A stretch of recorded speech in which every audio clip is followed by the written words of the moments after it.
ஸ்ரீ புருஷோத்தம க்ஷேத்திர மாஹாத்மியம் 43ஆம் அத்தியாயம். ஊஞ்சல் திருவிழா. குறிப்பு: ஊஞ்சல் திருவிழா டோலா யாத்திரை என்று அழைக்கப்படும் அஹோராத்திர ஆண்டின் நண்பகல் நிலையை இது குறிக்கிறது.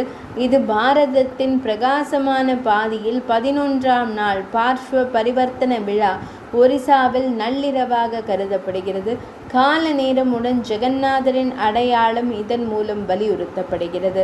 நமது புராணத்தில் உள்ளதை விட இன்றைய டோலா யாத்திரையில் ஒரு மாற்றம் உள்ளது. காலா பஹாடனின் படையெடுப்பிற்கு பிறகு ஜெகந்நாத சுவாமியின் மகிமையை மீண்டும் நிலைநாட்டிய மன்னர் ராமச்சந்திர தேவர் அபிநவ இந்திரத்யும்னன் நிரந்தர ஊஞ்சல் பலி பீடம் கட்டுவது போன்ற சில மாற்றங்களை அறிமுகப்படுத்தினார்.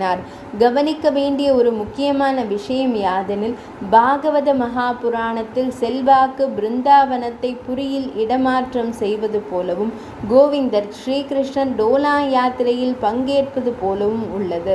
ஜெய்மினி முனிவர் கூறினார், பால்குட மாதத்தின் பக்தர் ஊஞ்சலின் சிறந்த திருவிழாவை கொண்டாட வேண்டும்.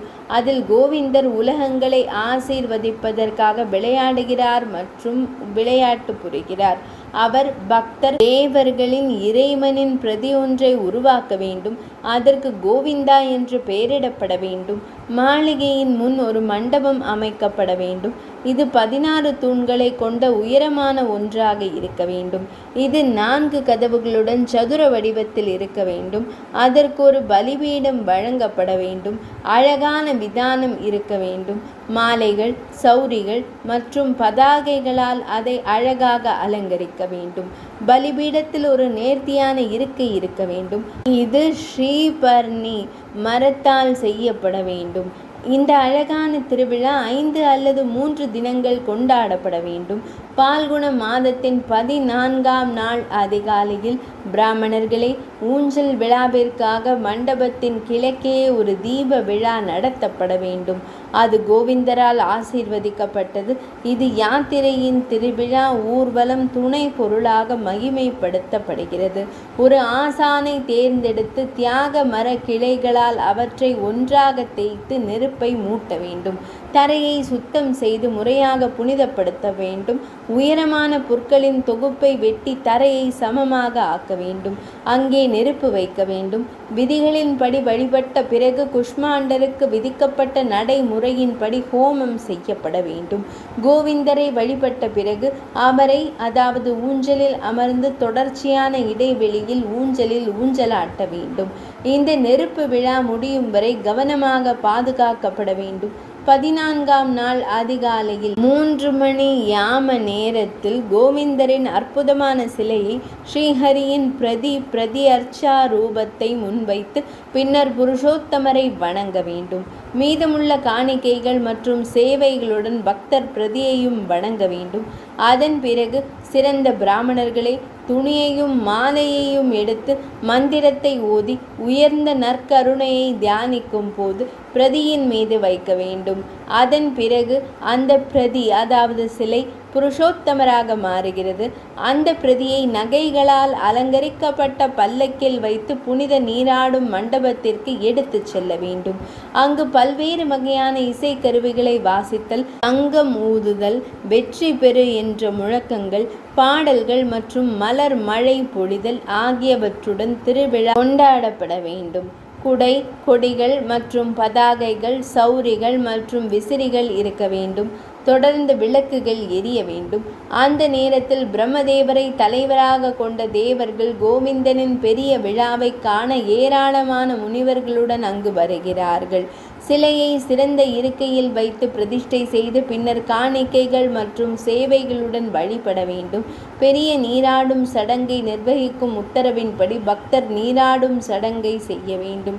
நீராடும் பஞ்சாமிர்தங்களுடன் பால், சர்க்கரை, நெய், தயிர் மற்றும் தேன் ஆகிய இந்த 5 இனிப்பு பொருட்கள் அல்லது அவற்றில் ஏதேனும் ஒன்றை கொண்டு நீராட்டும் சடங்கு செய்யப்பட வேண்டும்.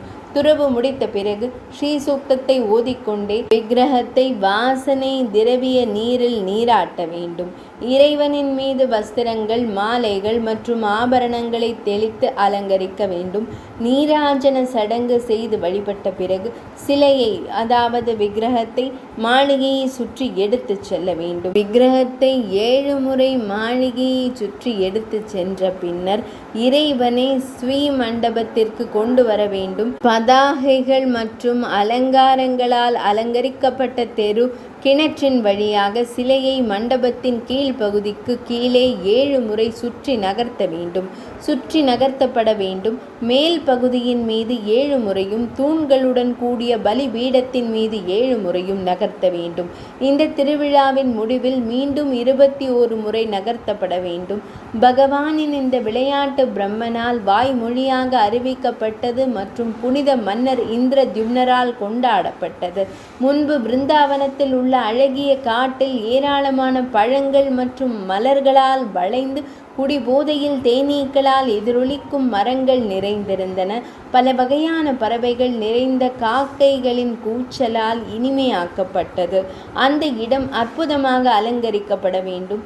பல்வேறு வகையான தூபங்கள் மற்றும் கருப்பு கற்றாழை மரங்களால் அதை புகைக்க வேண்டும்.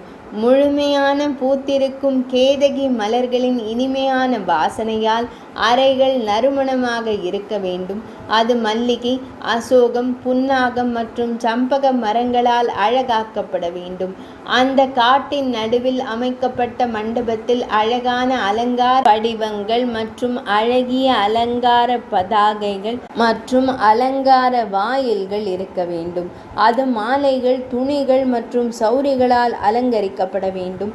அதன் நடுவில் இறைவனை நகைகள் பதித்த ஆசனத்தில் இருக்கையில் அமர வைக்க வேண்டும். ஒரு பல்லக்கில் இறைவனுக்கு இரத்தினம் பதித்த கிரீடம் இருக்க வேண்டும். அவரது திருமார்பு ஒரு மின்னும் முத்து அட்டிகையால் அழகாக்கப்படுகிறது.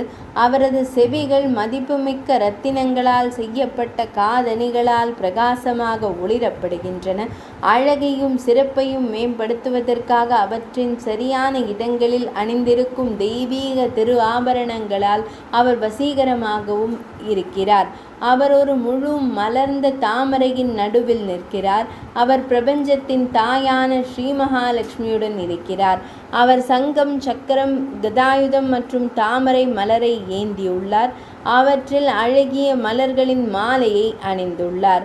அவர் மிகவும் மகிழ்ச்சி அடைகிறார். அவரது நாசி மிகவும் அற்புதமானது. அவர் ஒரு தடிமனான தசையினார் மார்புடன் ஒளி வீசுகிறார். இறைவனுக்கு முன்னால் உள்ள ஆகாயத்தில் நிலை நிறுத்தப்பட்டிருக்கும் பிரம்மதேவர் உள்ளிட்ட தேவர்கள் அவரை புகழ்கிறார்கள். அவர்கள் தலைகளை குனிந்து பய பக்தியுடன் தங்கள் உள்ளங்கைகளை ஒன்றாக இணைத்து வெற்றி பெறு என்று பக்தியுடன் முழக்கமிடுகிறார்கள். கந்தர்வர்கள், தெய்வீக கன்னிகைகள், கிண்ணறர்கள், சித்தர்கள், சாரணர்கள் போன்ற ஹாஹா ஹூஹூ உள்ளிட்ட கந்தர்வர்கள் அவரை வணங்குகிறார்கள். அவர்கள் தெய்வீக பாடல்களை பாடுகிறார்கள். நடனம், பாடுதல் மற்றும் இசை கருவிகளை வாசிப்பதில் ஒருவருக்கொருவர் போட்டியிடுகிறார்கள். அவர்கள் ஆயிரக்கணக்கான தாமரை போன்ற விழிகளால் அவரை வணங்குவது போல் தோன்றும் வகையில் அவர்கள் மகிழ்ச்சியுடன் இறைவனை பார்க்கிறார்கள். பக்தர்கள் எல்லா இடங்களிலும் மனம் மிக்க சந்தன பொடியை சிதறடிக்க வேண்டும்.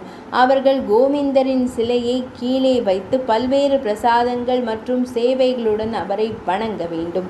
ஒரு பக்தர் பிரபஞ்சத்தின் இறைவனை கடம்ப மரத்தின் வேரில் மாடு மேய்க்கும் பெண்களின் நடுவில் அழகான வசீகரங்கள், நகைச்சுவையான கருத்துக்கள் மற்றும் பல்வேறு மையல் சைகைகளுடன் நடுவில் விளையாடி கொண்டிருப்பவராகவும், மாடு மேய்ப்பவர்களாலும் விளையாட்டாக மாடு மேய்க்கும் சிறுவர்களால் இழுக்கப்பட்ட வாகனங்களில் அழைத்து செல்லப்பட்டவராகவும் கற்பனை செய்ய வேண்டும். ஜெகந்நாதரை இவ்வாறு நினைத்து அவர் மீது நறுமண பொடியை தூவ வேண்டும். சிவப்பு, மஞ்சள் மற்றும் வெள்ளை நிற நறுமண பொடிகளை கற்பூரத்துடன் பல்வேறு பகுதிகளில் தூவ வேண்டும்.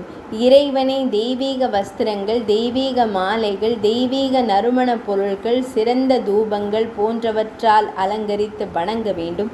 இனிமையான பாடல்கள் மற்றும் பொருள் செறிவுள்ள, அதாவது அர்த்தமுள்ள பாடல்கள் இருக்க வேண்டும். மௌனங்கள் முன்னும் பின்னுமாக அசைக்கப்பட வேண்டும். ஊஞ்சலில் இருக்கும் இறைவனை 7 முறை மெதுவாக சுழற்ற வேண்டும்.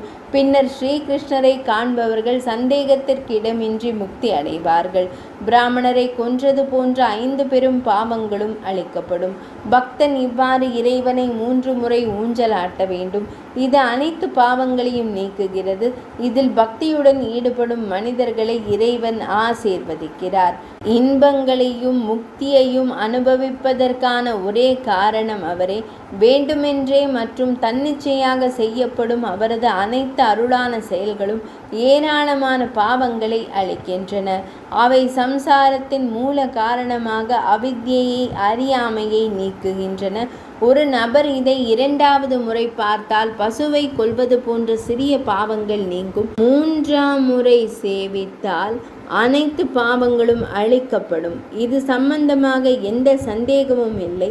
இறைவன் ஊஞ்சலாடப்படுவதை காண்பதன் மூலம் ஒருவர் அனைத்து பாவங்களிலிருந்தும், ஆவிகள், விலங்குகள் மற்றும் தெய்வங்களால் ஏற்படும் தொல்லைகளிலிருந்தும் விடுவிக்கப்படுகிறார்.